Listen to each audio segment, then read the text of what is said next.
Paris Perspective.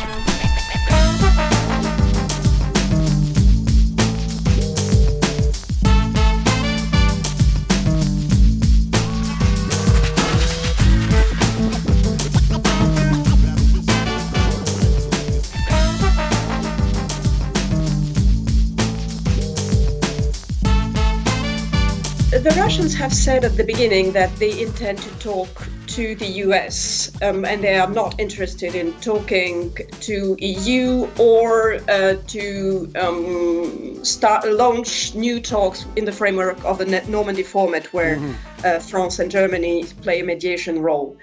Now it seems that they have changed a bit this approach and they have accepted a first meeting of the Normandy format in Paris last week. A second meeting was announced to take place in Berlin in a few days.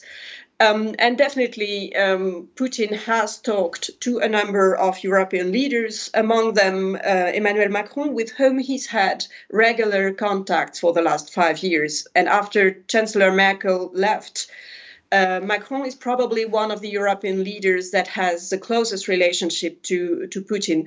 So he's trying to make use of this relationship, whether it brings added value and allows for de-escalation or at least to bring another track in the negotiations and bring back the Normandy format on track. It remains to be seen.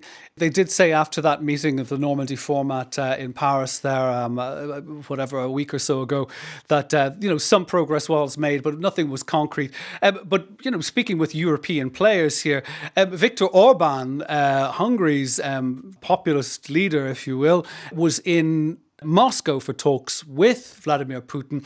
Now, whatever about his politics, he's definitely Macron's political opposite. He is, however, part of the European Union. Hungary is also a part of NATO.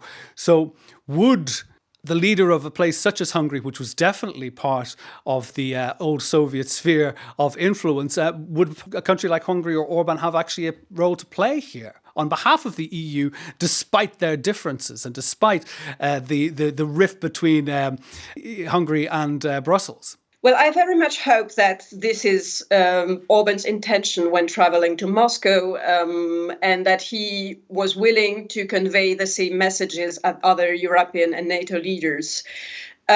This is not, though, what has transpired in the Russian communication about this visit. And there is a risk that Russia uses this visit to just display more divisions than there are in the European Union and NATO. Indeed, we have one of the other key NATO states, I think, which holds NATO's largest standing army, is Turkey. Recep Tayyip Erdogan is in Moscow. He's meeting with Putin, but Erdogan himself also maintains good relations with Kyiv, or at least attempts to. We have to remember that back in the day when Crimea was annexed back in 2014, Turkish ships were scrambled for the protection, be it for posturing or not, of the indigenous Tatars who are in Crimea.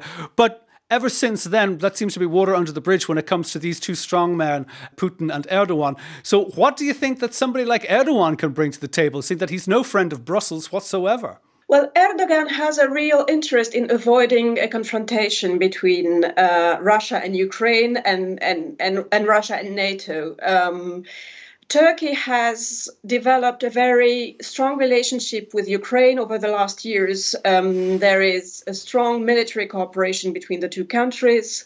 Now, Turkey also needs Russia in a number of other issues, be it energy, be it trade, or be it regional crises in Syria, in Libya, and in other areas.